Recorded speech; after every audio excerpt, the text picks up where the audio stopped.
ಯುದ್ಧದ ಕಾರ್ಮೋಡದಿಂದ ಇಡೀ ವಿಶ್ವಕ್ಕೆ ಗ್ಯಾಸ್ ಟ್ರಬಲ್ ಶುರುವಾಗಿದೆ.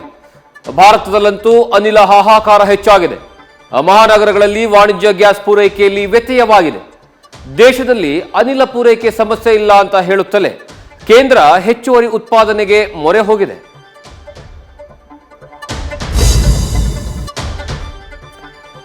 ಇರಾನ್ ಇಸ್ರೇಲ್ ಯುದ್ಧದ ಹೊತ್ತಿನಲ್ಲಿ ರಾಜ್ಯ ರಾಜಕೀಯದಲ್ಲಿ ಕದನ ತಾರಕಕ್ಕೇರಿದೆ. ಎಲ್ಪಿಜಿ ವ್ಯತ್ಯಯ ಆಗ್ತಾ ಇದ್ದಂತೆ ಎಲ್ಪಿಜಿ ಪೂರೈಕೆಯ ಬಗ್ಗೆ ಕೇಂದ್ರಕ್ಕೆ ಸಿದ್ದು ಪತ್ರ ಬರೆದಿದ್ದಾರೆ. ಸಂಸತ್ನಲ್ಲಿ ಎಂಪಿಗಳು ಧ್ವನಿ ಎತ್ತಿ ಅಂತ ಡಿಕೆಶಿ ಡಿಚ್ಚಿ ಹೊಡೆದಿದ್ರೆ ಮೋದಿ ಮೇಲೆ ಕೈ ಕಲಿಗಳು ಮುಗಿಬಿದ್ದಿದ್ದಾರೆ. ಯುದ್ಧ ಜಗತ್ತಿಗೆ ಕಂಟಕ, ಸರ್ವನಾಶದ ಸೋಪಾನ.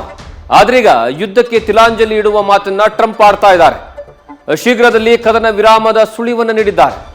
ಹಾರ್ಮೋಜ್ ಜಲಸಂಧಿಯನ್ನ ಕಬ್ಜಾ ಮಾಡೋದಾಗಿ ಗುಟುರು ಹಾಕಿದ್ದಾರೆ. ದೊಡ್ಡಣ್ಣನ ಮಾತಿಗೆ ತೈಲ ಷೇರು ಮಾರ್ಕೆಟ್ನಲ್ಲಿ ಏರುಪೇರಾಗಿದೆ. ಎಲ್ಪಿಜಿ ಸಿಲಿಂಡರ್ ಕೊರತೆಯಿಂದ ಬೆಂಗಳೂರಿನ ಹೋಟೆಲ್ಗಳು ಬಂದ್ಗೆ ಸಜ್ಜಾಗಿವೆ. ಪ್ರಸಿದ್ಧ ವಿದ್ಯಾರ್ಥಿ ಭವನಕ್ಕೂ ಸಿಲಿಂಡರ್ ಕೊರತೆ ಎಫೆಕ್ಟ್ ತಟ್ಟಿದೆ. ಪಿಜಿಗಳಲ್ಲೂ ಆಹಾರ ಪೂರೈಕೆ ಸ್ಥಗಿತಗೊಳ್ಳುವ ಆತಂಕ ಮನೆ ಮಾಡಿದೆ. ಎಲ್ಪಿಜಿ ದರ ಹೆಚ್ಚಳದಿಂದ ಆಟೋ ಚಾಲಕರು ಪರದಾಡ್ತಾ ಇದ್ದಾರೆ.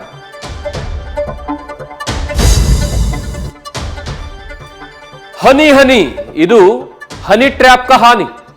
ಫ್ಯಾಷನ್ ಡಿಸೈನರ್ ಅಂತ ನಂಬಿಸಿ ಚಾಲಕಿಯೊಬ್ಬಳು ಉದ್ಯಮಿಗಳಿಗೆ ಚಳ್ಳೆ ಹಣ್ಣು ತಿನ್ನಿಸಿದ್ದಾಳೆ. ನವರಂಗಿ ನಾಟಕವನ್ನ ಆಡಿ ಲಕ್ಷ ಲಕ್ಷ ಹಣ, ಹೈಟೆಕ್ ವಾಹನಗಳನ್ನ ಪೀಕಿ ಕೈ ಎತ್ತಿದ್ದಾಳೆ. ಬಬ್ಲಿ ಅಂತ ನೌಟಂಗಿ ಪೊಲೀಸರ ಬಲೆ ಬಿದ್ದಿದ್ರೆ ಬಂಟಿ ಎಸ್ಕೇಪ್ ಆಗಿದ್ದಾನೆ.